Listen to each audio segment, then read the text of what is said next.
makes it a prime investment destination. Prospective investors, particularly in our oil and gas sector, mining. And you ran some peak, I will when you see Kunyaga day as some more. Yam faster da Emmanuel Queen. Also, chemists what they also garlic capsules abajaswa eba buama kwam one ho etimi ayedin entipebi enonum MTN was say everywhere you go okọ hodo a omo ebo adwuma pa network papa no high sense Ghana say open home appliances papa dia na wo de wani akire mu ebo ho ko omo showroom sibia obekọ no ne opebia ebo ho Dolphin roofing system say obese ye modan so anasa opechense papa e de akra wodan no so ye Dolphin roofing system. Budget cash and carry and the Blue James energy drink apapontain pebinonum na emma ahoden Raoul's pharmaceutical and the high lady virgin Mr. Abba ACAC emma ahimfie obetutu was seeing now what you was saying what the Pepsodent cavity fighter about boapa na ma was saying etimi ejina ne so oben nua aduane so a ohene yere spices fabigum na mo aduane no enye ede aboafo yi na boy echidom a ye de Peace FM no nsia kase ebeso Akan for a wobete yen kamidi mame akosua etona mene ohene na kwame amo enafe ohene wa kase bo ahene afi kase bo de munchemu eni Ghana man penny excellency John Dramani Mahama wo kase nsim odi to dwano ayu empany fo na wo ka chrom se to de bi ha dwene ese ebibre ama mu se bisia bona ano aye de ne pa ma cheme dase wo kura ne mu si ano wo dase bisia na ne eguso aye brobro na ne wode ato dwa bu achese ya de bi ha dwene papa ye bre eguso aye kase de yenhwe ase ebetimi atesom man penny wo to ne kase watch say ya na sika no kura ye kokwaji a ne sefata se dimu si ebetimi ade aye no enya de kwa bia so ye de eye wo man penny de sansem we gina to dwa na de wolome ya no ewo Togo mine na emu au fo penny fo kirem se wo mo besia bro conference ye koso nti womra na ensem we dimu na sefata no wontimi emfa metudwa na man penny to ne kasem wo bu a kire se ye kase amemu ye basa pa dia na kire se eya amemu asabia buhia ye kase besia bona anopa wia ne anwumre ya ye guso a ye bosabe eba ne pa se nkontabuo papa betimi akoso a ye ntimi enye ne sam wato so a kirechemu se eba ne besia bo ye guso a ye ka hosam na to de bi ne ye kwaje besia na wotie nsam we kowurawura mu a ha adwene se wo kwaje besia de ye dane a wose budget no ena me de bo echi bra afa besia wo de ye dan a sika ye twade ato honom ede am wo ma ne se ye bedie wose ne ya de bia ensam fata mampani excellency John Dramani Mahama what one in Kasen wo bua kire se ebraso se sisi eguso aye kasese senia wono akoye pani kwanche fa wodi ne djuma ese champion of financial institution no ye betimi ayere yampi wo mu sane be ya besie bi ebekose ye kwakwaje no botaye nti egina so ye kwaje ye no ye betimi ade aye adwuma wo sititiw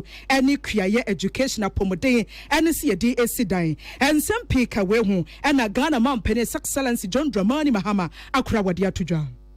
We leaders of Africa must take some responsibility for the debt trap in which our countries find themselves. In Ghana, over the last several years, there was an acceleration of debt accumulation, much of it going into budget support and consumption expenditure, and in a very poor governance environment. And so, what is the new debt agenda for Africa? If we are to shift from managing debt crisis to unlocking debt as a tool for development, then Africa must adopt a new public debt management agenda that is rooted in 3 foundational pillars. And the first one is transparency and accountability. The second is productive, efficient, and responsible borrowing. And the third is regional solidarity and global financial reform. And with this, Africa must speak with one voice. In Ghana, we're prioritizing value-added agriculture, renewable energy, road infrastructure, digital infrastructure, and health and education sectors. All these sectors yield multiplier effects in jobs, export, and innovation.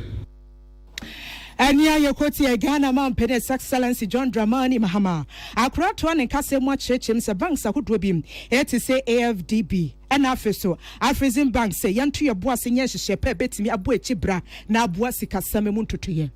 Let us also build the capacity of African financial institutions such as the African Development Bank, the Afri-Exim Bank, the AFC, and the proposed African Monetary Fund to offer concessional financing tailored to Africa's development reality. So what is working and what must change? And in this I say innovation must guide our debt strategy. Debt for climate swaps can help countries finance resilience while easing repayment pressures. And Barbados has led the way in this, and Africa should learn and follow suit. Green and blue bonds must be scaled up across the continent to finance environmental protection, clean energy, and sustainable agriculture. Ghana is exploring these options alongside broadening the tax base, digitizing revenue collection, and enhancing domestic capital markets to reduce dependency on external borrowing. Amampani amanensi hɔ a wɔto aso kyerɛm sɛ sisi a yɛwɔ mu sei ɛwɔ sɛ turning point nyɛ sɛ bi a Ghana pɛnɛmum Africa nyinaa. Ghana is committed to rebuilding its fiscal buffers, strengthening our institutions, and promoting inclusive growth. But our fiscal consolidation must not come at the cost of social protection. And so our strategy includes three of the following. One, protecting investments in education, youth empowerment, and rural development. Two, enhancing debt transparency through the establishment of an independent fiscal council. And three, expanding the role of the Ghana Infrastructure Investment Fund to crowd in private capital. Our goal is not just to reduce our debt, it is to transform our economy. Debt must not erode our dignity or delay our development. It must finance opportunity and lay the foundation for intergenerational progress. This moment and this conference at Lomé must be the turning point, not only for Ghana but for Africa as a whole. I therefore join my colleagues in calling for a common African position ahead of the 2025 G20 summit to demand timely, fair and transparent debt restructuring frameworks. Ania Yokoti Ghana Mampeni His Excellency John Dramani Mahama Sansemwe Salamat Kukwa Penton Ebuabua no de Besumiyen. Na me bosume ne da to so dunson. Ewo 2022 afinimu. Ena anas arem ya wanas eko court. Ewa brochire Essex County. Na wakoko ya tana manye nyina ne se. Akompre kon Kennedy ohine Japan honorable. Eni abrante bia fa ne Frederick Asamoah. Wam de national media bia ya to the Daddy Fred show so. Ama honorable Kennedy akompre kon ohine Japan. Akan sem bi dia fa no ho a ensem ne sebi enye no kure. Ade agude nimu ase poto. Entu adwane atoa excess court ne se o mada roma. Wo munya adaje. Ye di kozongo konya aduane padie ni bi. Na wo montena asem no so. Na wo mommo honorable akompre kon Kennedy ohine Japan ka. Ema asem ne kopie court e wa brochirema mu no New Jersey. Court tena asem no so. Wo motena asem no so ebiebie mu a tietie mu ahwehwe mu abibi mu fifi mu hwe mu wiye no. Court de atembo ba se. Akompre kon Kennedy ohine Japan. Until $18 million. Now $18 million no. Ana akompre kon Kennedy ohine Japan. Eya ne se da bi. Wono nso be court bi no de akodan court se.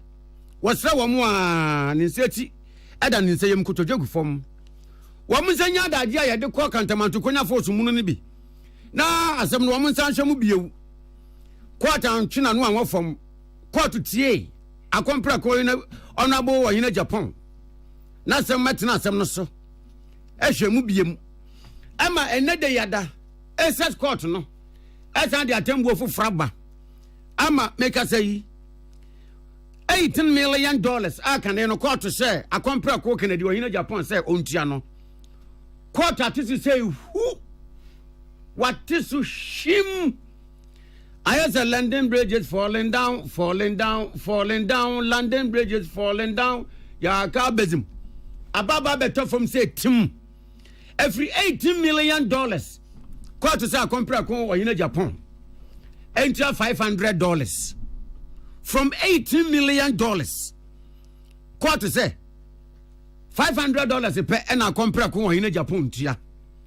Na ye puso ma se sabeka akompre kon honorable Kennedy ohine Japan na yare na bon komonie bi se ne se dia peace affair.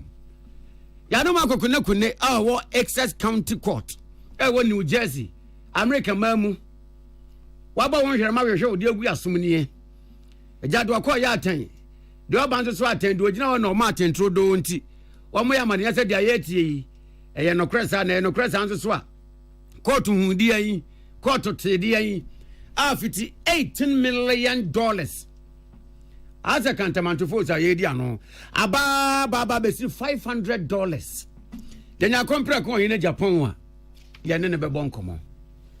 Nsase ene oboade ne pa wode adom yen soafo wosan so ye elembelem ra hyebedwani wanobo imano amakofiboa ena wode atudwa se nsase eya ade a eboa mo man asetena musikasem etimi ekọ nanimu enu nti ena Lands Commission Act no eboa se de beya ye beti ekuo bi ne abadwafo a wo be hye na oboade ne pa wode adom ye no yetimi ahye so na wo hye Art 261 war 1992 constitution echilepefe se mantamu bia no wose yeti basunku a wo mo ebehye na nsase ni oboade ne pa wode adom ye no yetimi ahye so na wode sansem we atudwa ebra na atoye mantamu wo mo ate abadwoku a wo behye na nsase ni oboade ne pa wode adom ye wahye so eno mo ye amamre ene amane agi wona tumu eno na wode tu wo manim se oboade nsase ya wode amaye no wo mo hwenka ho asa afa nsase manso twa ewo atoye mantamu no wohwe no nka ho asem. In 2008, the government passed the Lands Commission Act 767, to streamline land administration and management and to improve business transactions and service delivery in the land sector. Article 261 of the 1992 Constitution provides for the appointment of members of each regional lands commission. As natural resources makes it a prime investment destination. Prospective investors, particularly in our oil and gas sector, mining, cocoa, timber, rubber, and oil palm, continue to seek land here. However, this has also led to a surge in litigation across several communities, with many cases pending in the courts in our region. Multiple claims to land by stools, families, and individuals create confusion. Enwachi no Honorable Amakofibu anso edit basunkuo nanim se wonhwe na galamsen sensema wa atoye mantamu no wonka ho asem afa womo a womoto ma aban ansase no so womo hwe se sa nkrofo ni nyina no na sa suban no ne sa adeye no etuo betimi atwa. Cannot also lose sight of the Galamsey menace. Alarmingly, many farmers and landowners are coerced into ceding their lands for illegal mining. This has resulted in the wanton destruction of arable land and forest resources, as well as the pollution of our major river bodies. Given the region's vast resources, I'm informed that the operations of unlicensed surveyors and estate agents are also increasing. Additionally, encroachment on public lands, sometimes with the complicity of customary land claimants, creates tension between government agencies and traditional authorities. There are also reports of unscrupulous sales of large agricultural tracts and coastal beachfronts for speculative purposes. Enwachi no atoyamantemu soafo Honorable Joseph Nelson so ede atoba sonkuo no a wapa wo enwone se wo ene regional coordinating council no enye adwuma ebom se de be ye beboa na nsase ho nsem a wo mantemu no mo ometimi ahwe aka ho asem. As a region, I expect that the Commission take the needed steps to resolve land litigations within their working space and aid our courts to resolve those ones that are in the court. There are many instances where staff of the Commission may be required to provide vital information to enable judges determine cases in court. And where professionalism is not exercised, we may have protracted cases, some spanning several years, impeding investment and development in the region. Prime Minister, I want to assure the chairman and the members of the reconstituted board of the Commission of my support in the discharge of their duties. We will work as a team to deliver the needed development. Onipa yati nkan atoye mantamu soafo Honorable Joseph Nelson yenua apia dankwa Rock FM ene bo asansem ya no ebesom ye ye to akase eboenso ade ni kyeremu ewensem foforo so manfo beka ya December bosme ne de tosonson won fiempino ene aduonu na mu na Ghana fo ye kosie ni kwoto aba na ye to ye ne de wane edi nkunim nyina Ghana fo ye ni kyeremu bi na emom wodi wani kyeremu ablekuma North abato empesios besi ne ye nhede hunu se kwama NDC ana se kwama MPP na asisi ase ukwa mpesua no so abehu se billboard akese atele bagayam so obibrezi asase abobo honom NDC nipa okogine mu de ma NDC amanyoko no I say thank you people of Ablekuma North wo hwe MPP at the same thing ono so okruchi wade abo honom enti enim se ho apote na edi nkunim enam so mapani kwankyerefo ya wo hwe abato ho samsom ediama MPP amanyoko ye Evans ni makwa kasa wo kyerɛ sɛ wo ma yɛ krado ɛsɛ nyame yɛ adoma ɛnkyɛ wone wɔne ɛhwɛ abato wo nsɛm so na afem Ghana Police Service betimi ayɛ collabo sɛ ne ɛbɛyɛ abato no wɔn betimi akenkan wɔde sansɛm wɔ nyinaa to dwa ɛna wie bra na wɔne yɛ akonama edi nkɔmɔ ɛwɔ Peace FM yɛ kaseɛbɔ ɛpono so na wato so yɛ wo kyerɛ sɛ party ne deɛ wo gidie kɛseɛ sɛ wɔ nipa wɔ gyina mu ɛde ma MPP amanyoko no maame ekue free yɛ ɛna edi nkunim ensunsuanso ne enti a wɔkasa ne sɛ wɔse yɛ to aba December bosome ne de to so nso se wo hwɛ dɔme kwabenya abato mpɛsua no so ɛne ɛyɛ si wantane yɛ hu sɛ de na ɛkɔ ekyire na yɛ bo ekyire ne yɛ kan yɛ no ɛna ɛbɛto dwa sɛ NDC na edi nkunim wɔse MPP amanyoko na ampopo wɔ mu ti wɔ mu gyetum mu ensɛm pii ka wɔ mu na de to dwa ɛyɛ new security party de mpɛn bebree ayɛ twɛn efiri January 4 High Court Emma ruling say easy and concovie Nicolation. Na police for and making sure say security were provided. Ya hear him it's January 4 ABCN. And then say easy that's why ready. Na police and say why ready. New patriotic party ya ready say ya beko na easy a conclude Nicolation. Ye nim say your candidate or ye mami ekefie. Onya mana do esin NDC candidate. India de etwemremu o. Na esi no edisi wo do me kwabenya. Easy to make a results boom. Owie no odema NDC candidate new patriotic party ya nye bibia ebu emraso Ekoti epeni kwankyerefo ya wo hwa abato wonsam so ede ama MPP amanyoko yewura Evans ni mako na no si ye no ene ne peni a wo kyerɛ amanyosam wo Kwame Nkrumah hye apon kese mu Kumase wasantemantem Professor Samuel Eduje mfidi nkomo no wase ade no ɛkya na adwo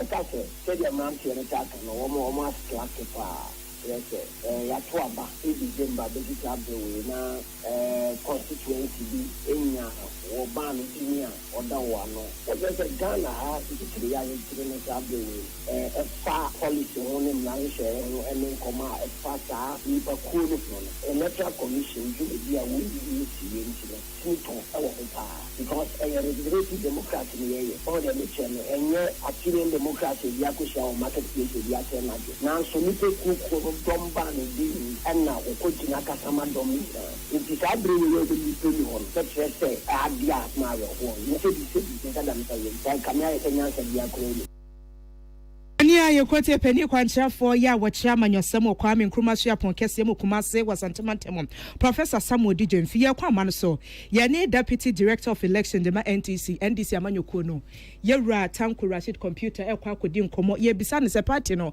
ayɛ krado ana opani akɔ abɛnwumrɛ yi yeah design nyame adom ne mpaebɔ na wo so ai de bɔkɔ Ablekuma North yɛ ne denie Ablekuma North Electoral Commission omo na mo cause trouble.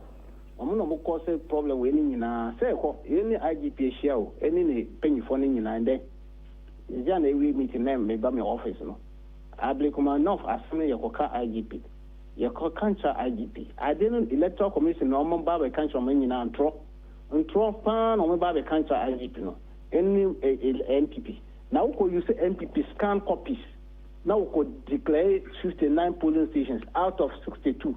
Now per day NDC on accept way. Yempene say you see MPP almost scan copies. Almost nipping sheets be almost could design pinches in normal office.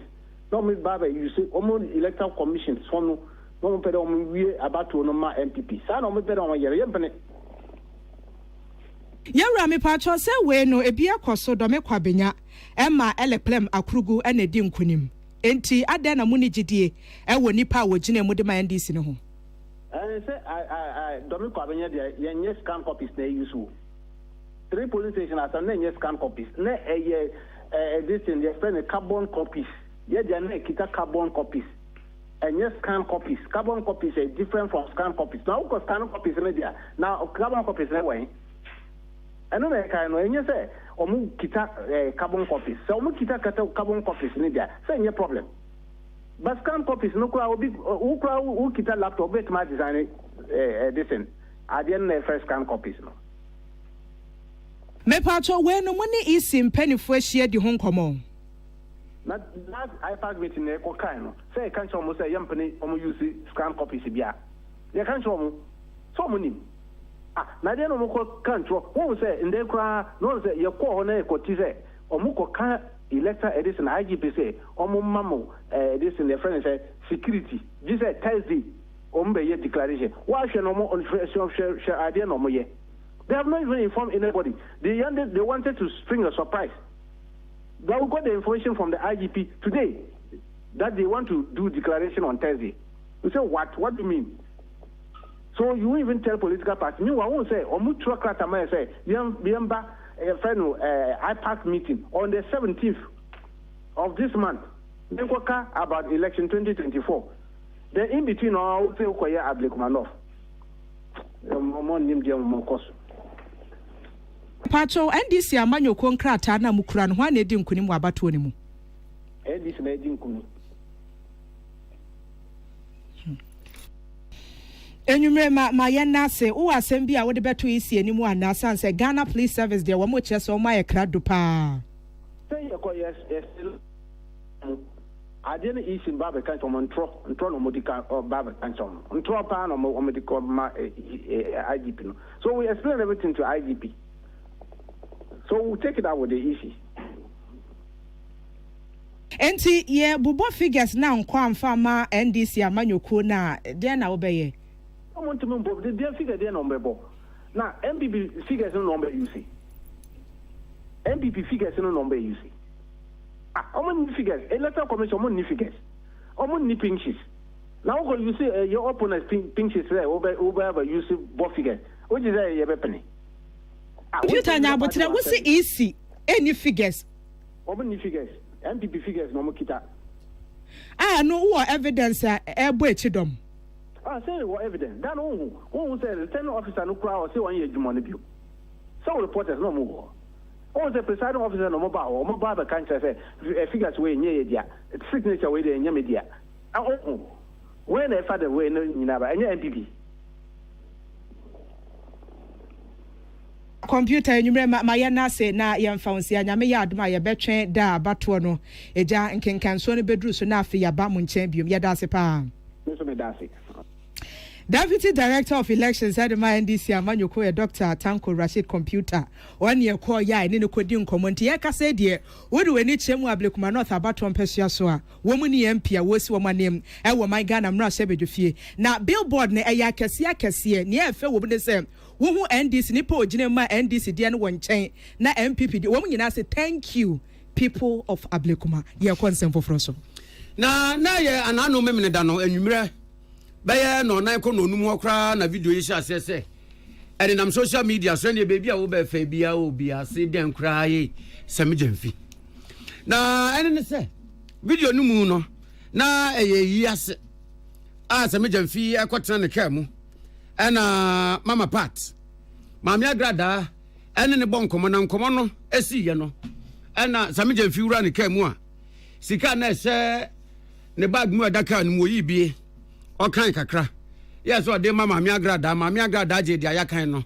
e no tan hwim de kan won free ni nsem e kire yi e na babo nten se sika no enye sefa e na enye naira na emom e ya dollars america sika yi na e ba ne sa no na nkrofo se sam je fi ho ba ASEM asem ene fitana no memene da nwumra ne ba ne de e dia no obi a bo ene sam je fi do abaka kan de na bi kura so ona se we de anya wanwa se me jamfi ni achede de asa kotra ne press up ba konya nyanko kura obi a wonim se me jamfi fiti kumasi abreso keme enim se me se wo ya doye wo ya huma bonipa obi anim no se ne yem ye pa etinanum kura no a se me be yi ama wo ninsenchi ya den se kotokra edinu a baby na emom ninsenchi emre pa echen abruwa body za yasoku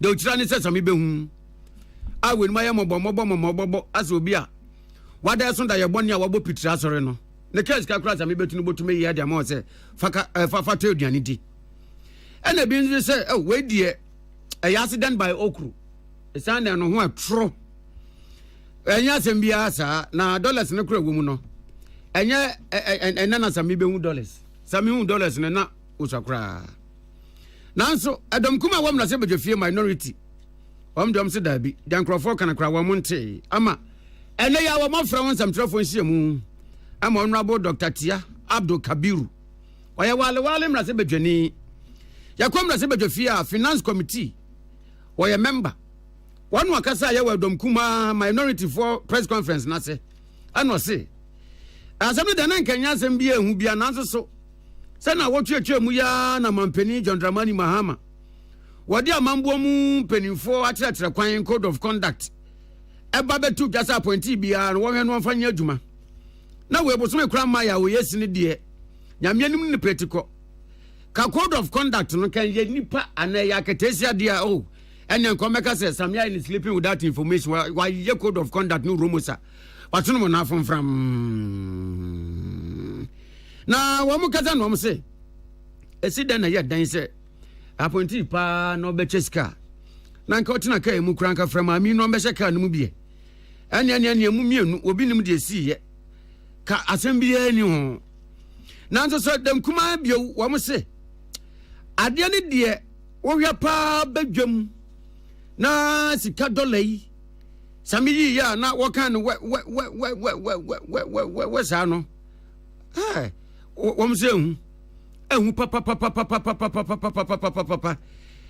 code of conduct no and what to na se tietia so wa ma sebi emphasize wa ma so wa ma semni code of conduct for appointees, which requires them to place the national interest above personal interest, eschew opulence, and be accountable for the use of public funds, among others. Semi Gyamfi has reaped this requirement of him by the president. God has a way of testing the integrity and faith of the president, John Dramani Mahama, on or in his own rules have been put to the test. It is a watershed moment for him to keep true to his words.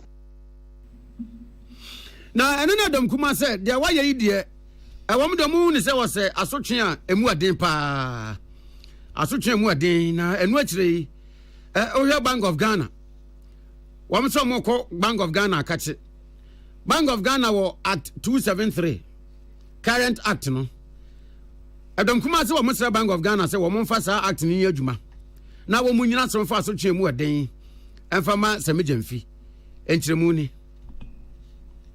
The Foreign Exchange Act has prescribed anyone doing businesses with the United States dollar or any foreign currency without approval or license so granted under the Act. The business of dealing in foreign exchange includes the receipt or payment of foreign currency. The Bank of Ghana has constantly reminded us through various notices that pricing, advertising, receipting, or making payment for goods and services in foreign currency without authorization from the Bank of Ghana is illegal. The penalties for such violation includes a fine of up to 700 penalty units or a prison term of not more than 18 months or both. This is the prescribed penalty for anyone doing businesses with currency in Ghana or foreign currency without authorization from the Bank of Ghana. Na Peace FM yensem training yaman before William Gentu our call Edom Kuma wam na se badwafie wam press conference yase ana wo bisa Honorable Kabiru say ento amudom Kuma na so twen ben pa na wam hwe ni mu se mampani ede be ma no ana wo kire mu se we dey the whole plane wo ya fiscal policy no a sa ensese yi ana de bogan ne sika sidi no ban se de be ye be yan hoden ne senti abanya ne dem obia no dem se Ghana sika sidi na yemfa ndi dwa na se akoba se abamu penisa no wo dollars se no ho ema akoba se bedwam wo so chesika na onya sidia ma je so bia ono kran se bia se kerosene kran no bekwa akwakoto na zongo ena obekọ so ope talia de egunu wa che so o de dollar na beko timpanimfo no sa di dollars anu a ema Ghana sika sidi no na ho de no entumi mpagya nti wedie wo ma asem wa ne se mampeni enya no kwan We need to further bring to your attention to the fact that the action of Sami Gyamfi is opposed to the government promise to rein in the depreciation of the cedi. Policy-wise, you cannot be telling the Ghanaian people that you want to stabilize the economy.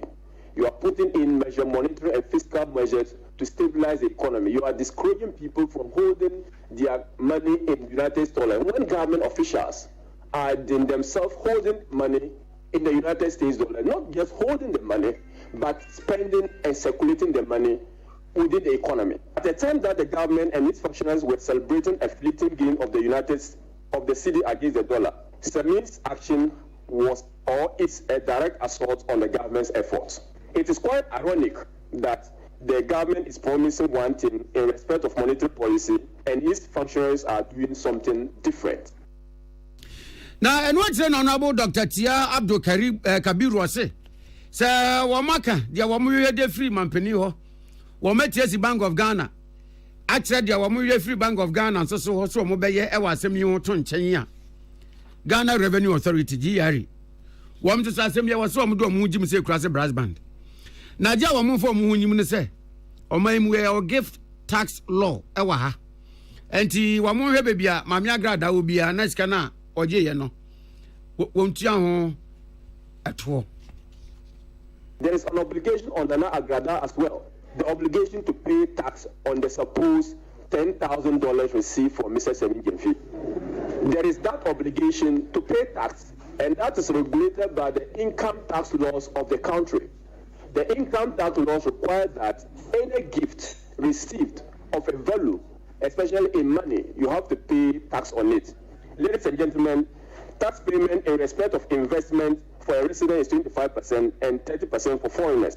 When a gift is received by an individual outside of employment or business, the individual is required to submit a tax return or file a tax return within 21 days.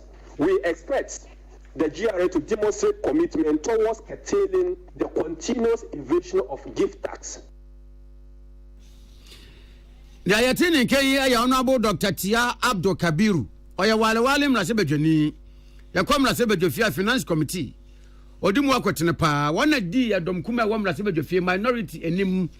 Amen. Press conference. I want Frey or Casa ya William Gentu. A piece of FM and same training. No, was here and not the buy. I have for Mantamu Swafo, one abo charity gardener, and a wabo in Senia Hene, Nana Katachi, Ajima, Dia, Watosu Emino, and Senia Amman for say, O my idea, Papa, Passa Wanwa, Etimi Abo Sikano, a see maternity blogger, Ebeboa, na and ma, and Yama Qua Wasono, Yetimi Ashe, now or Moma no Matimia was in Gemina or Momano so Enyamqua, or Aha Sunafo South District.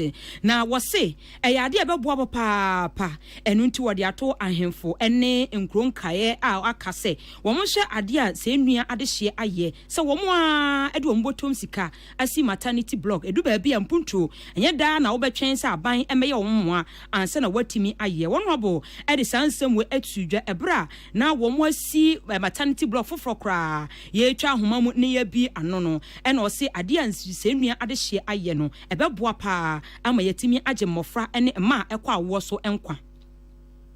So you are hene ana we kuroba we are hima nese ade say ehiam eda wakoma so e ma wototo nsa ase e de boa e ma yesia ne ehu se wo yo ba atampa wo dwene wo man ho na wo san so dwene enchima ho tina no ye beda mase sese bi omunya asika no ke mmatim de aye bibi bebre enso mo basom ba dwene ye man no ho san say ye kwa wo so a ye bre eno ti mo be si maternity ward ama ye da mase bebre minim say dan ne yesi ni fefe contribution ye nyina ye say de de be ya ye de be siesi na se sie de mechanics ebe mo siesi a ye so as regional minister ene papa honorable Kopoku ye be ba ne abe support mo brasa de wo ye de bia ye nto ato adwene ye hwe kwan papa ye de community ebe enu achi no nsianua hene Nana Katachie Ajimaidu a wotoso emienu ebo ne manfo abaso papa ne wono a wo boaye mo matimi asi nsianua maternity blog no Senior mind kwa kaya ho de ntimi timeda obi bia wode ne kakra na ho de ne bibia beboa bia no medanas me ma me rensu emfi this year welcome honorable Frank Alusi Koku one honorable George Aborti, Omomo so on the boy, Meadow Bidiasi. Messanso Ada, Nianca Seminia, Pio so say, I wait to win. I want my dear Musu, Medanasi. I want a more empire, the Sita or the Abua, Emma Demunia Manso, yet Miena, Brian Sidan, Cement, and Emma Pino or the boy. Onipa yɛte nkan sɛ nua hene nana katachie agyemadu a wɔtɔ so emiensa yɛnua dwo power ɛna bo asansɛm ya no ɛbɛsom yɛ yɛto akasiebo so yɛde ne kyerɛmu ɛwɔ ensɛm foforo so ndc ababɛtena so asɛm baako a na wɔde to dwa ne sɛ MPP abante so no ɛba no wɔ man Ghana yɛsi kasɛm totoyɛ na no wɔn atete no apro apansam sɛ konte ba agensɛm srawo ɛna egu fam ntina sidi ne deɛ wɔn hu dollar na no wayɛ dɔ hu euro na no ayɛ euro be emirika pa deɛ sidi no na wɔntimi enkobi nanso NDC aban boa kyerɛ sɛ wɔn bɛtena so no nyame ayadom they have the men ɛma ne mɛma no wɔn mo yɛ dwumaden ankasa si adeɛ wa wani tua sɛ sidi no wɔnya nantuo papa bi gyina so ɛma dollar no kura na si anaso wayɛ dɔ bi saa no wuhyia dollar kura na bɛmu yɛ bue san sɛ sidi no enya nan ya wɔgyina so a bra no nneɛma boa ne nkyɛ nyame yɛ adom asu betumi ateɛ de ama Ghana fom na ne nyina mu na eku a krom ha sɛ wɔn kra fo so fi amanfo ama so wɔde ato dwa kyerɛ sɛ si an sidi ne deɛ wɔn ani tua pa sɛ sidi ne ye sidi ne o dollar she isi akra de gusu a ATM wɔn anya ne nteɛ sɛ wɔn man Ghana adwadifo nkabom ko batanguta ɛde nhyehyɛ ba sɛ si an wɔn nneɛma boɔ no wɔn so obetumi ate so ɛnyɛ gusiafoɔ pɛ na mmom Ghana adwadifo nyinada mo a mo tontosu amo moko nyadoa na sefoɔ prekese mo ntete boɔ no so sɛ si ase ukɔdwam a entosu baako 5 Ghana cedi na no dodo asan ɛne ɛbɛtɔ ayɛ aduane mɛmɛ so na chop money wɔn mu to asa hwinimuhwino ayɛ dene paa enti guta mpanifo asrɛ sɛ bɛyɛ a Ghana dwedifoɔ ɛba no nneɛma boa na si a moayere mu apampe sɛ witoa no wɔn ntete so ɛmfama yɛ ekuo guhyiafoɔ te no wɔn si ampa ensɛm agutafoɔ ɛde to dwa ne kwan so ano no nyame ayɛ adom wɔn so kora no ebesi nkonwa afa kakus no wɔn ayɛ multiplication by elimination by substitution ehu bebi a wɔsɛ wɔn te so na afa bebi a ɛwɔ sɛ wɔde bi abia som executive member Edema Gushia Kronom,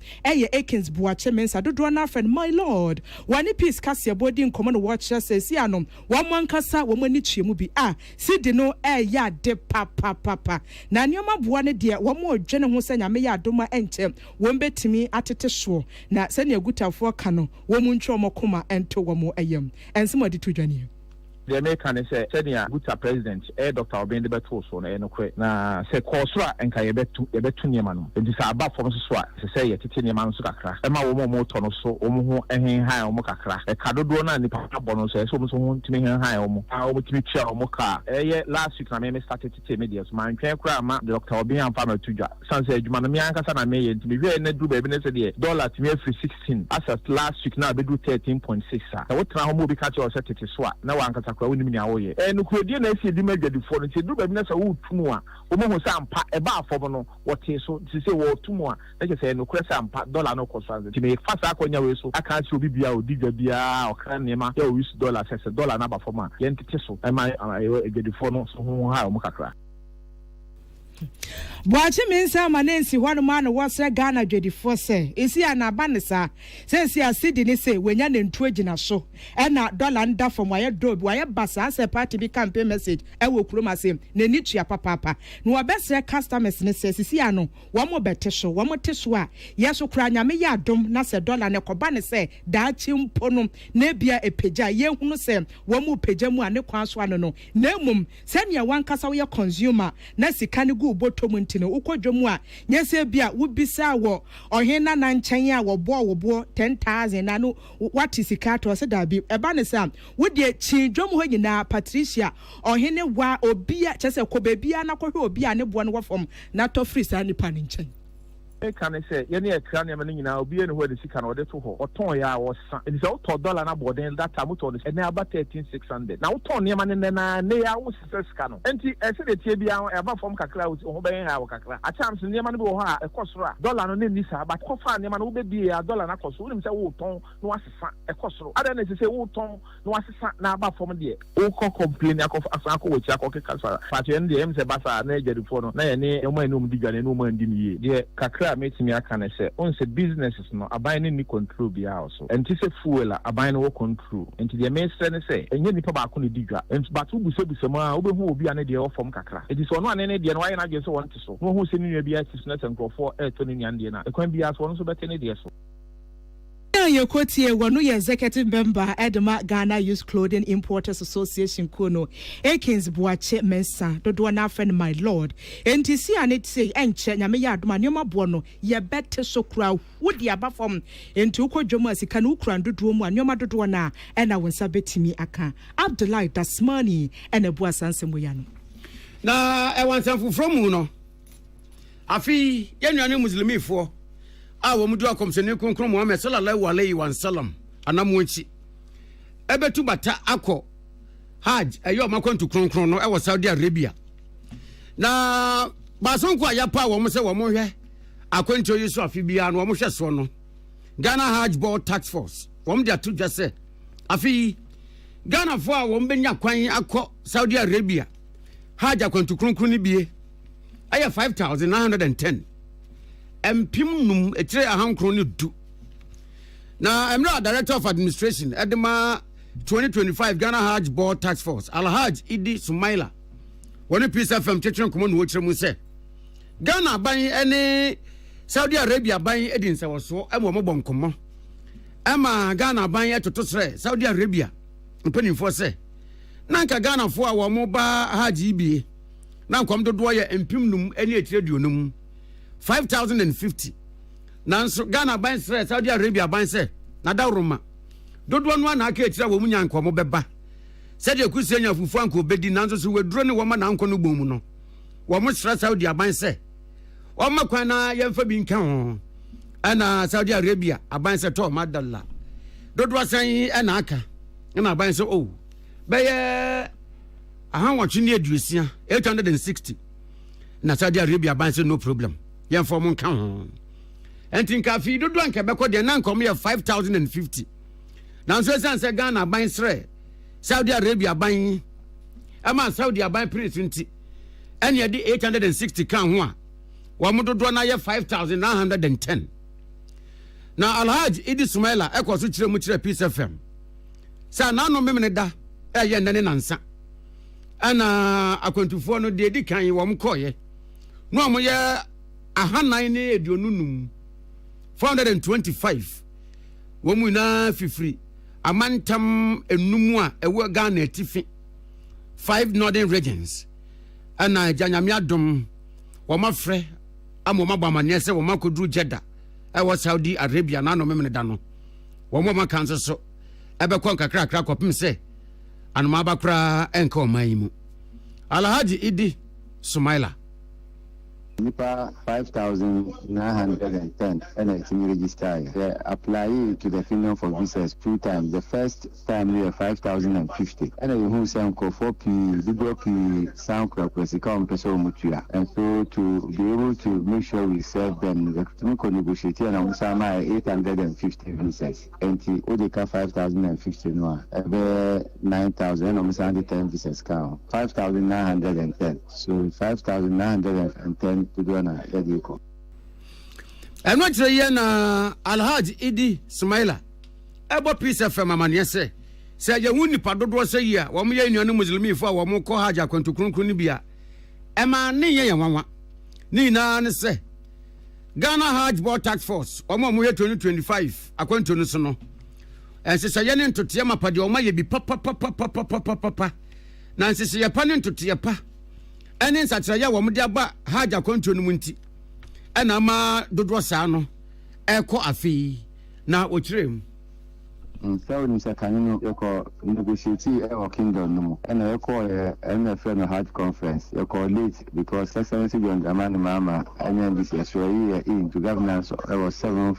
January but the conference was 13th. So we had less than 1 week to go and negotiate. So we went and successfully negotiated for a reduction. Our price moved from 75,000 to 62,000. It's the first in and it will reduce the price. And after that, so at the accommodation pilgrims basi wa Madina. And then Basa at the airport at the Omako hotel. And Abasa at the Omubeko Mecca. Yet now question any movie throughout their stay in Saudi Arabia. In share was a I was a large foco make a quiet BBNAS in your media. It may be BBR. Na kwakwa mu na large it is smiler. We do adia kokobo edema muslimi ni bia wo pepa. Se Hajj akwanto no beko bi se osrada. Se ebre no so a na te nipa no pese o register. Ye wo agent a wo mo omayi mu. A ya register wo mo a wo mo ye agent trodo wo mo nye fragadam. Wo mo nye kwanchan fo ni bia. Odu sika koma na obe triangular wayo.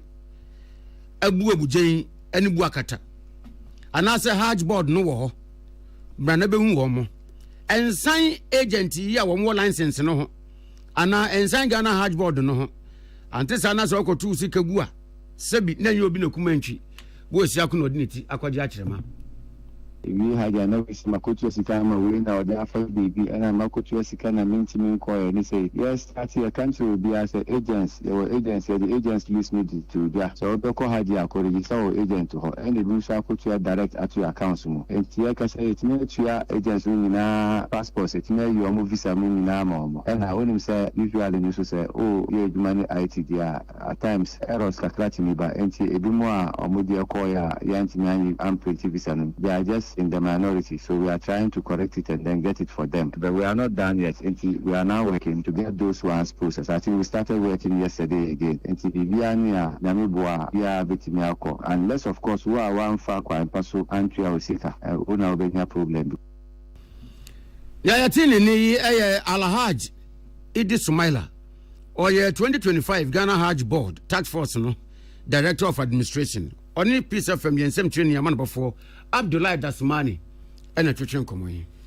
Awonyi kropomu NDC mabunu ena wo mapa laipa ma awonyi Forestry Commission District Office wo makotum tretre ban aden a wo mo se District Forestry Commission boss Mr. Joe Apia yen transfer no na numu ena ye NDC youth organizer Mr. Robert Ayambila Edin komo ena wo se ebra na MPP amanyoko no eteso no wo de wani kiremu awo awonyi Forestry Commission ho a yamfa NDC mabunu ba kokora adwuma MPP fo nkwa na yafa wo mo na nyame adom na MPP ko opposition na NDC abetena benyu akase no so a eba ne se na MPP amanyoko no emu enipa egusu eye adwuma ebra NDC mabunu abre pa aye adwuma ewo form ama party no aba power na afei omunya adwuma nye na MPP fo ene ye adwuma ti omakokotu anwonwe District Forestry Commission say office no omo empene ema papa no enye adwuma oman transfer no a wo monte ase.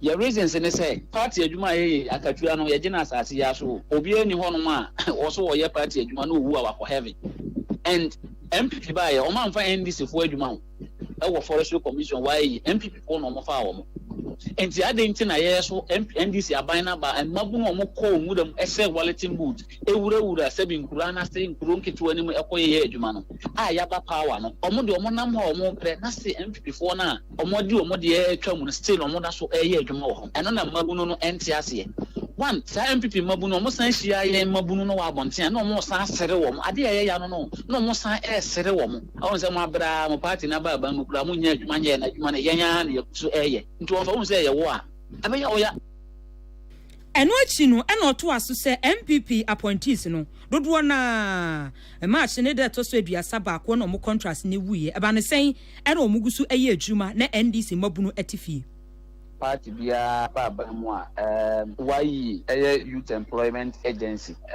omo recruit mabunu a omo koboa Forestry Commission eno no in contract basis eno anya permanent adwuma enti what MPP time no omo fa ebimo ema 2 years bia omo recruiting kokokoko enti boys ya boys bi mo MPP time ya for omo time no so 31st March etwa mu na ya yenhwehwemu ahunu se omo time time no etwa no forestry commission ACU issue statement na minister issue statement say omo time no so obi amfa na adwuma nya den and to homo obi a nkoye adwuma bi but oba na win ha no ma still omo time no etwa mu ina abana issue statement no still mabuki eda so ko adwuma.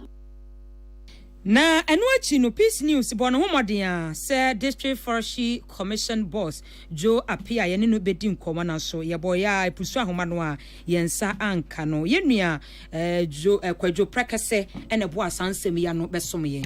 Presiding member ewo Techima Metropolitan Assembly ewo Bunu East Mountain wasanso ya assembly member ewo Keten electoral area Isa Adams no Walker Chem say Ghana Mampeni His Excellency John Dramani Mahamakra yenye Denio we bue waya de wo shabo a wodi so talking do aban net so wo shabo a wodi so say allowance wo betua de ama assembly members enam wo dwumedi a wodi na ban kan na mpa waye ema efe pa wa kirem say na anu wote wo wonka bi nhyem wo nya ne ntiesa so ya wo hwe kronkuma memu ho nsem so ahye regional ministers na fem metropolitan municipal na fidisi mpenifo do enhwe na ni assembly members ya wo mo mensim ho no wo mo details anase wo mo nkrata ho nsem nyina da nipa ni din edwuma wo ye biaya wo say electoral area no fabra se ne be ya ye betime agina so na afia de atu amanfo ne ka wase wote na nani age papa nyamese ye nka no krem wase a wase egu na asintobro se mampani pa ka ye no woni mu da se ase da ye so se bebo ma na se ememu no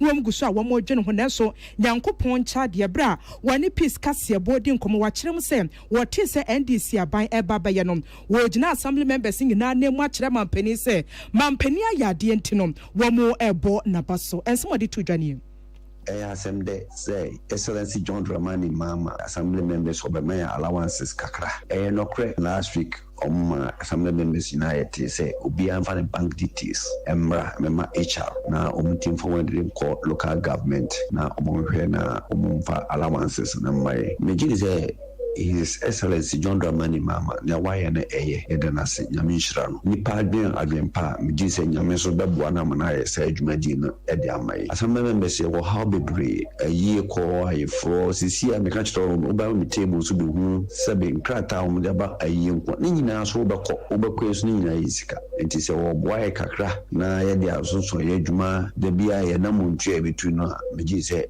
ade a waye ni Yera Adams amanesi hono ma na was assembly members ne say we no eni kwan so mo ya ne partisan politics kwan bia so wo munye adwuma ne kwan so na nia wode tato ne say aban ahodo a eba nyame ya adom asi anu say eyokada na wo de adwuma ka wo mpege mu kakra nya ne cars emfa mo mo sane ebe ya wo dwumadi akobedie ho nsam no ebetimi apem akonanim Bompire say nyame man nkwa ne ahode na ode bebo assembly members na edwumadi ayedi yetimedi yet also mienu so mestre no motorbikes aban atwa mu yenti mama motorbikes se ono mpo so onye ne motorbikes na obeye ne se be kan keto bia Twitter veters bi kura ana Twitter yo receive kura na obetime nyama assembly members also kwa obetime de sabe unit committee members bi aka ho akwa yi anase members bi akwa yi and also edu ha ebo because we hear the value of the motor no kura na sometime so kura chereka na ye de ye adwuma e de aboa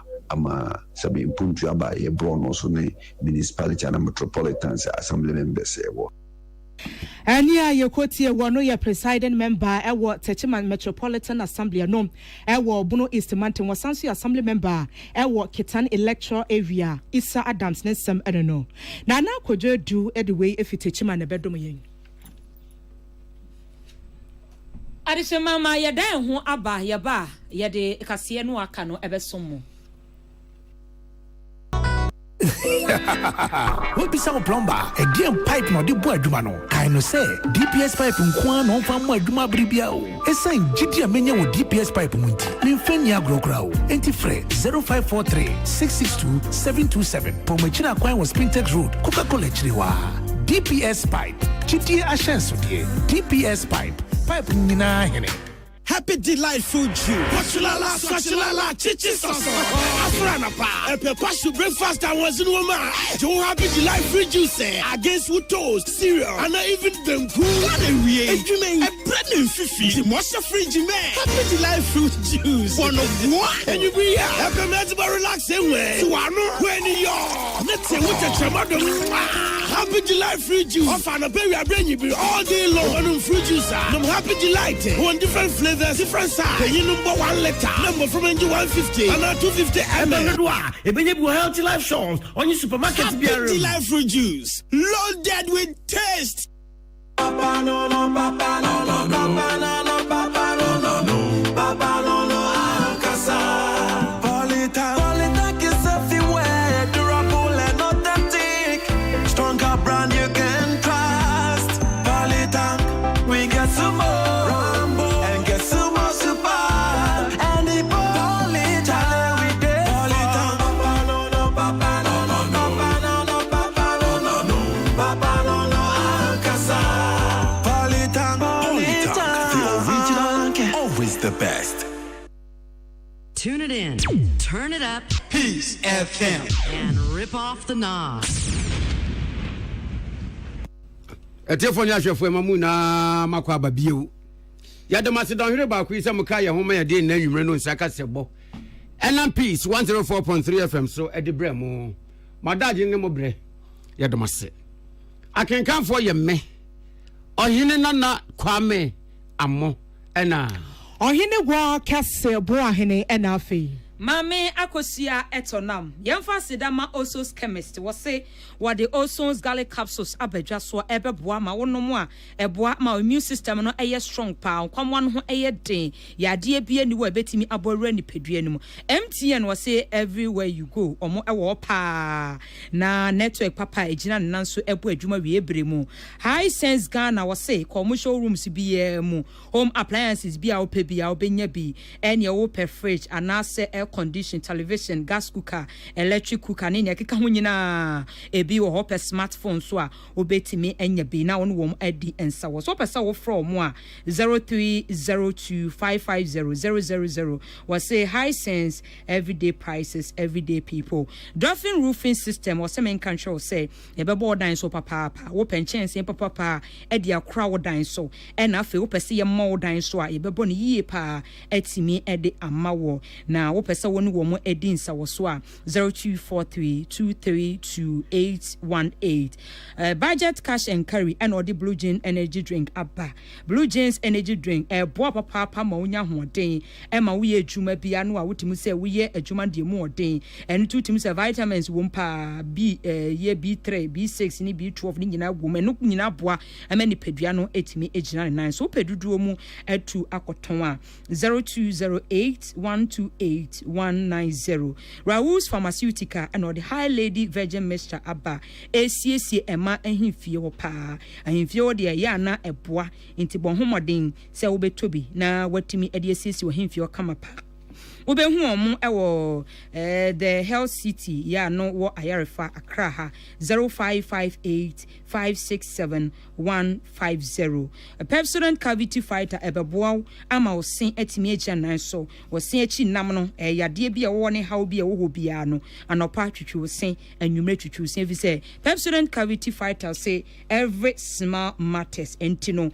penduduo mu atu akoton a 0800200030 me pacho be ye aduane a eyo hene yere spices e ma renfi adunkwan be de stew be de jollof be de eyo hene yere spices me pacho fa bi gu aduane mu ye wo flavors ahoduo bebre na ntwinam de wo odwan de wo aponchinam de wo ho me pacho akokọ de wo pese wo ye bia no omo ewo bi wo ho ntime serew ene won edi nsawo so ne duduo mu 0207805398 na woni ohene yere spices mpanyifo edi enkomo aboafo yi and the boy chidom edi Peace FM no nsia kase edi ebesomo yema monitio adehye.